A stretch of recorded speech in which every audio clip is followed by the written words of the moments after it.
फक्त 150 आणि 200 व्ह्यूज येतात, त्याच्यात काय होणार आहे? त्यापेक्षा इथे 10-10 हजार, काही व्हिडिओ तर मला 15,000, 20,000, 25,000 असे पण व्ह्यूज येतात. वाटायला लागलं की चला आता आपण शॉर्ट्स व्हिडिओ करायचे, म्हणजे ह्यातनं आपल्याला बरंच काही मिळेल, आपलं सगळं होईल.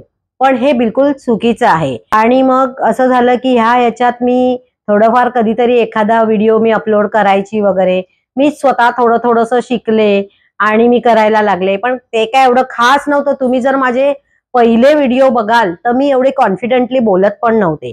म्हणजे मी लिटरली असं असायचं माझं.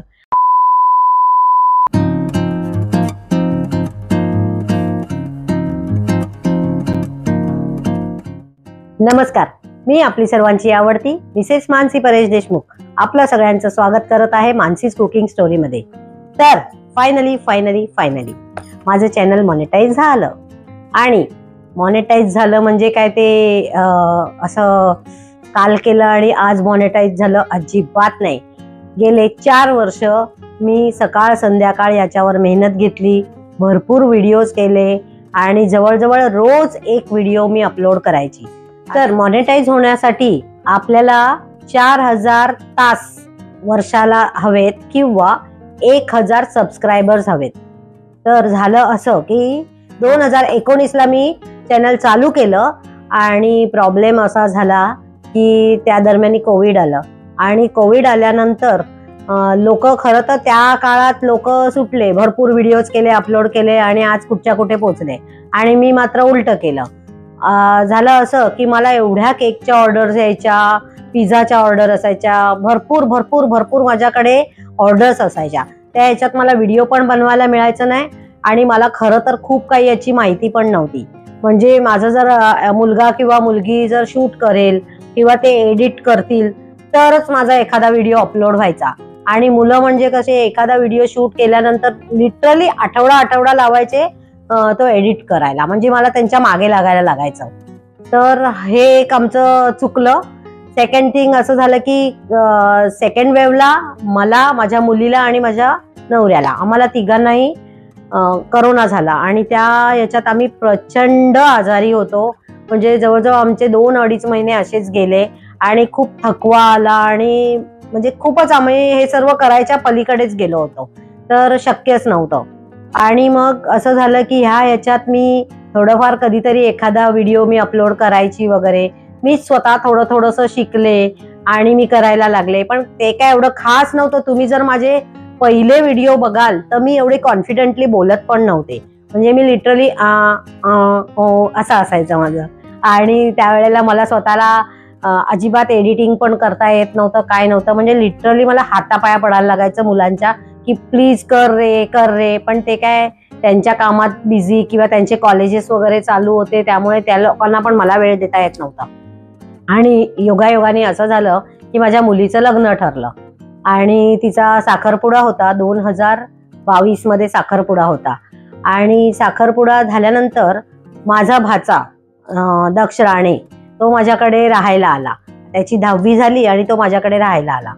आणि काय माहिती नाही, अचानक त्याने त्यावेळेला जस्ट ते शॉर्ट्सचं हे निघालं, म्हणजे 1 मिनिटाचे शॉर्ट्स आपण करू शकतो.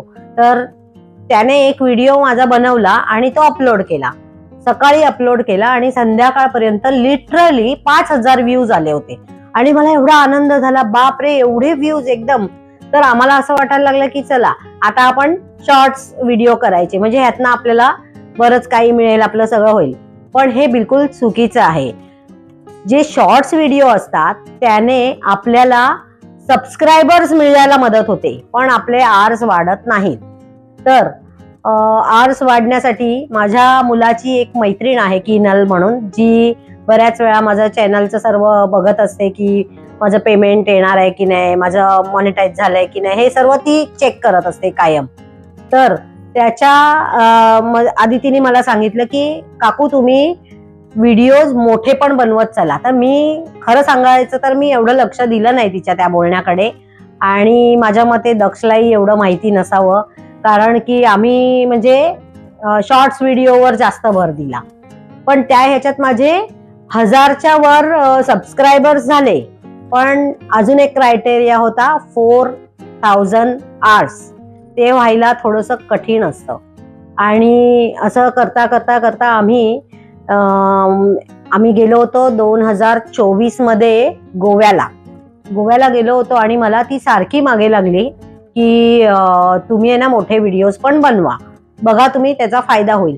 मी म्हटलं अगं मोठ्या व्हिडिओजना फक्त 150 आणि 200 व्ह्यूज येतात, त्याच्यात काय होणार आहे, त्यापेक्षा इथे 10-10 हजार, काही व्हिडिओ तर मला 15,000, 20,000, 25,000 असे पण व्ह्यूज येतात, पण इथून तर काहीच होत नाहीये. तर ती म्हणाली असं नाहीये काकू, तुम्ही करा, ऐका माझं. आणि सेम टाइम म्हणजे 1-2 आठवडे आधी दक्षची 12वीची एक्झाम होती म्हणून तो त्याच्या घरी निघून गेला आणि मी पुन्हा एकटी पडले. ह्याच्यात मी जवळजवळ 15-20 दिवस काहीच काम झालं नाही. मला असं वाटलं की मी आता कसं करेन, मला कसं जमेल हे सर्व. पण मग मला नंतर असं झालं की अरे मी इथपर्यंत घास आलाय आणि आता थोडंसं राहिलंय, तर मी हे काय करतेय, मी का अशी वाट बघत बसले की कोण मला करून देईल आणि मी करेन. तर मी विचार केला मी कोणाला हायर करू का, पण त्यांची मी जर फीज बघितली तर म्हटलं यार मी अजून एवढं कमवत पण नाही आणि मी इतका पैसा कुठून घालवू. मग मी युट्यूबवर सर्च केलं की आपल्याला एडिट कोणत्या कोणत्या माध्यमातून एडिट करता येईल किंवा आपल्याला कसे व्हिडिओज बनवता येतील, आपल्याला जर स्वतः व्हिडिओज बनवता येईल तर कसे बनवू शकतो. तर माझी भाची आहे स्वीटी म्हणून, तिने मला एक ट्रायपॉड दिला जो हँगिंग आहे, म्हणजे तो असा सेट केला ओट्यावर, जे माझ्या शेल्फ आहे त्याला मी हँगिंग करून मी व्हिडिओज बनवायला लागले.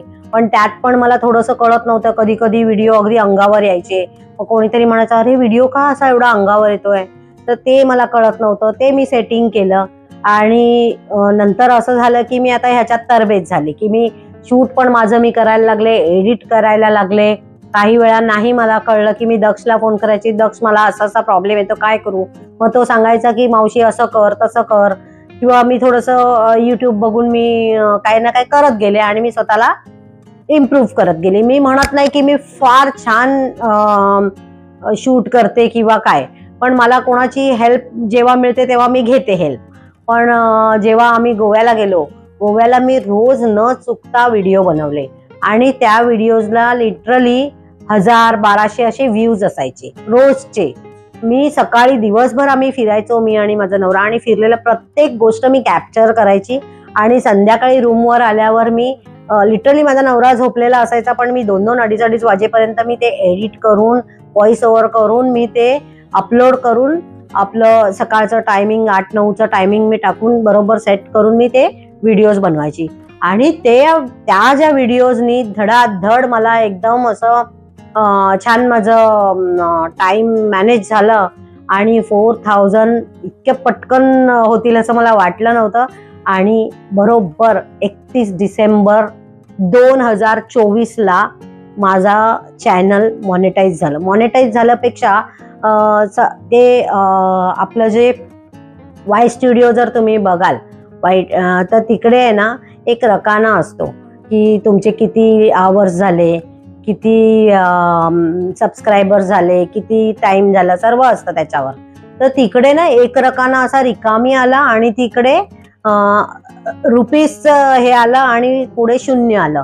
तर मला कळे नाही की हे काय आहे. तर मग मी कोणाला तरी विचारलं तर म्हणाले अरे तुझं चॅनल मॉनिटाईज झालंय, आता फक्त तुझं काही पुढे जे त्यांचे हे आहेत फॉर्म्स वगैरे ते भरायला लागतील. मला इतका प्रचंड आनंद झाला की माझं चॅनल मॉनिटाईज झालं. आणि योगायोगाने 1 जानेवारीला माझ्याकडे एक आपले इन्फ्लुएन्सर, त्यांचं नाव अनिकेत रासम, जे गोष्ट कोकणातली या चॅनलवरना ते फेमस झालेले आहेत. तर ते माझ्या मैत्रिणीच्या भाचा असल्यामुळे त्यांना कळलं की अशी अशी माझ्या मावशीची मैत्रीण आहे खास, तर ते आमच्या घरी आले आणि मग आम्ही एकत्र मिळून व्हिडिओ बनवला आणि त्यांनी पण काही टिप्स दिल्या की काय करायला हवंय वगैरे. आणि मग मी काही मागे वळून बघितलं नाही, मी आपलं चालत राहिले माझं काम मी चालू ठेवलं. तर मॉनिटायझेशन होण्यासाठी पण किती कष्ट करावे लागले. माझा 4 वर्षाचा पिरियड गेलाय इथे मध्ये आणि किती कष्ट करावे लागतात हे त्यातून तुम्हाला कळेल. आता मी वाट बघतेय ही पेमेंटची. तर पेमेंटही माझं आता येईलच थोड्या दिवसात. तर ते कसं असेल, कसं येईल आणि त्याच्यासाठी मला काय काय करावं लागेल हेही मी तुम्हाला सांगेन, कारण अजिबात इझी नाहीये. एकदा मॉनिटायझेशन झाल्यानंतर तुम्ही जेव्हा व्हिडिओ अपलोड करता, व्हिडिओ अपलोड केल्यानंतर प्रत्येक वेळा तुम्हाला मॉनिटायझेशनचा जो एक चिन्ह येतं, तर ते तुम्हाला ऑन ऑफ करावं लागतं. मी तुम्हाला साईडला हे सर्व गाईडलाईन देतेच आहे, तर तुम्ही ते बघा की कसं कसं असतं. मॉनिटायझेशन झालं ते तुम्हाला मॅन्युअली ऑन करावं लागतं प्रत्येक वेळेस, हे लक्षात ठेवा, नाही तर आपले ते पैसे धरले जात नाही. आणि अजून एक गोष्ट, मॉनिटाईज व्हायच्या आधी तुमचे कितीही व्हिडिओ हजारो मध्ये व्ह्यूज असतील तरी त्याचे पैसे तुम्हाला मिळत नाहीत, ते ग्राह्य धरले जात नाहीत. हे अगदी आवर्जून लक्षात ठेवा. पण तेच व्हिडिओ जर समजा आता एखादा जुना व्हिडिओ आहे, तो तुमचा कंटिन्यू चालू आहे, तर काही पैसे, म्हणजे काही पैसे अगदी 2 पैसे, 3 पैसे, 20 पैसे, 50 पैसे या भावामध्ये आपल्याला त्याचे पैसे जमा होतात, रुपयांमध्ये नाही होत. कारण रुपयांमध्ये होण्यासाठी पण क्रायटेरिया त्यांचा बराच आहे. ते मी तुम्हाला नक्की पुढच्या व्हिडिओमध्ये सांगेन, जेव्हा माझं पहिलं पेमेंट येईल. तर पहिलं पेमेंट येणं आणि मॉनिटायझेशन याच्यामध्ये जी गॅप असते, ती गॅप कशी भरून काढायची हे मी तुम्हाला नेक्स्ट व्हिडिओमध्ये कळवेन. तोपर्यंत तुम्ही पाहत राहा मानसीज कुकिंग स्टोरीज आणि आपल्या चॅनलला जास्तीत जास्त लाईक, शेअर, सबस्क्राईब करा. भेटूया तर मग पुढच्या व्हिडिओमध्ये. धन्यवाद.